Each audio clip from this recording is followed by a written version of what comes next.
Okay. What's going on? I guess I can do here. All right. So my name is Ron, and my class is Promoting a Culture of Literacy at the University of California, Irvine. Doing a remote class there. Everybody in California is doing remote classes now, though. I'm not in California. So this is my presentation on differentiated instruction, which is basically a way of changing your teaching style to meet the different types of learners and the diversity of your classroom. Because in the United States, we have all kinds of people, okay? We educate all kinds of people. So because we educate all kinds of people, we have to meet their needs and give them a good chance and a good opportunity to be successful. All right, I'm trying to sit in my camera. Anyways, I'm not really good at this. I'll try my best. So I've got some notes here from the internet that I'm going to share, but it's not just the notes from the internet. It's what I've learned in the class and in other classes I've taken in this program that I'm in at UC Irvine. Okay. So differentiating instruction is doing what's fair for the students. It means creating multiple paths so that students of different abilities, interests, or learning needs experience equally appropriate ways to learn. Okay. So the rationale, what's the rationale? Well, you have different levels of readiness, different interests, different abilities. Some people speak English, some people don't, right? So we try to bring them in, right? We try to bring them in. They're all out here. We try to bring them in. Bring them into the point, right? Get them to be a part of the society, productive members of the system, right? So they have to educate them. So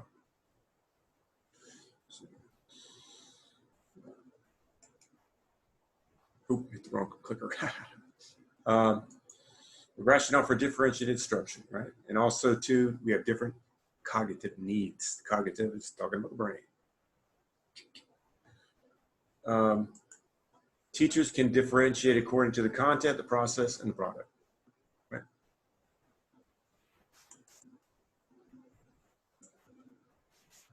Differentiating content, resource materials at varying readability levels, audio and video recording, highlighted vocabulary, charts and models, interest centers, varied manipulatives and resources, peer and adult mentors. Differentiating products, showing what can be done and knowing how to do it. Tiered product choices, model, use, encourage students, use of technology within products and presentations, provide product choices that range and choices from all multiple intelligences, options for gender, culture, and race, right? So you have different types of intelligences. You have different types of abilities, different types of race, you know, males, females, kinds of things, right? So you have to tailor to your audience, right? So in the United States, we try to educate everybody, right? So I'm going to tailor to them, help them learn their way, and they learn ours, and we bring them into the system. You know what I mean? Use related arts teachers to help with student projects, right? Bring in the arts and bring in other teachers, math teachers, right? Bring it all together. All right.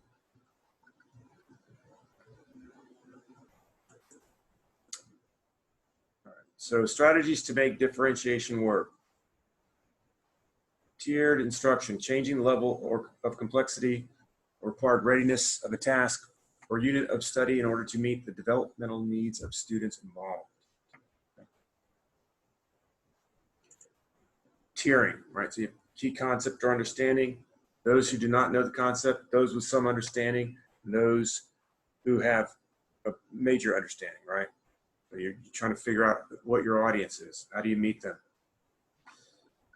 People are coming to the table with different ability levels. What can we adjust? What can we adjust? And who can be tiered? Well, or what can be tiered? Let's start with that first. Process, content, and products, assignments, homework, learning strategies, assessments, writing prompts, anchor activities, and materials. All right.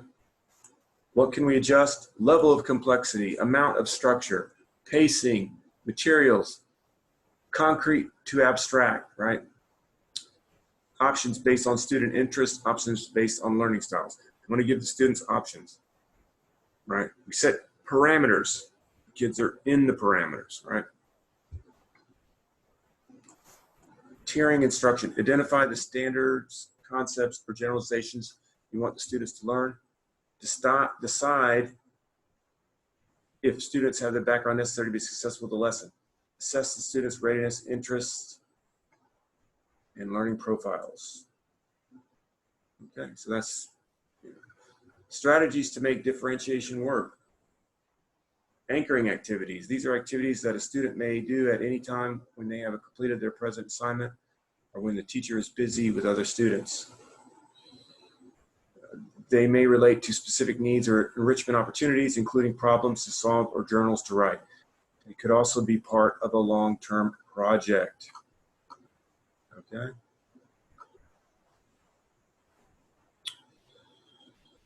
All right. Not very good at this. Strategies to make differentiation work. Flexible grouping. This allows students to be appropriately challenged and avoid labeling a student's readiness as a static state. Meaning, when they mean, what do they mean by that, right? I mean, you don't want to say the kid can't learn. And the kid can't, right? Can learn. You don't want to believe that they can't learn. It is important to permit movement between groups because interest changes as we move from one subject to the other. Okay. Tomlinson is a big pedagogue. She's a hot topic right now. She talks a lot about this. She's written a lot about it. Flexible grouping, homogeneous ability, heterogeneous groups, individualized or independent study, or the whole class, right? Doing flexible grouping, there's different types of ways to group students. Remember, you're trying to meet their different learning needs, their different learning styles. You're guiding them, right? You're not letting them go off in all kinds of directions. Obviously, you're trying to bring them in, right? Strategies to make differentiation work. Compacting curriculum. Compacting the curriculum means assessing a student's knowledge and skills and providing alternative activities for the student who has already mastered the curriculum content. This can be achieved by pre-testing basic concepts or using performance assessment methods. Students demonstrating they do not require instruction move on to the tiered problem-solving activities while others receive instruction. What differentiation is: student-centered, best practices, different approaches, 3 or 4 different activities, right? Because they get bored, so you do different activities to keep their interest, right? Multiple approaches to content, process, and product. A way of thinking and planning, flexible grouping, right? There's that term, flexible grouping. So you want to meet the student. Remember, you got all kinds of kids, all different types of learners. So you're trying to get them prepared for the future, right? You want to be productive members of society. What it isn't. It's not one thing, right? It's not homogeneous grouping. It's not a chaotic classroom. You don't have 35 different plans for one classroom, by the way, right? I mean, you can only be so much. You can't be everything to every single student. I mean, there has to be a certain level where you're bringing them in. Normalization, right? Teaching them, sometimes even the old school ways, right?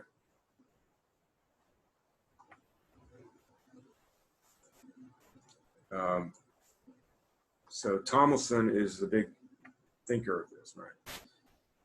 So my name is Ron. I probably should have told you this beforehand. I don't know if I did or not, but I'm not very good at these videos, but it is kind of fun and exciting to do it. So differentiated instruction. You're being flexible. You're trying to meet the challenges of the new century. You're trying to change your teaching styles to a point, right, where you can meet other kids' needs. You're trying to be flexible. You're trying to be adaptive, and you're trying to educate the child. Okay, let's try that.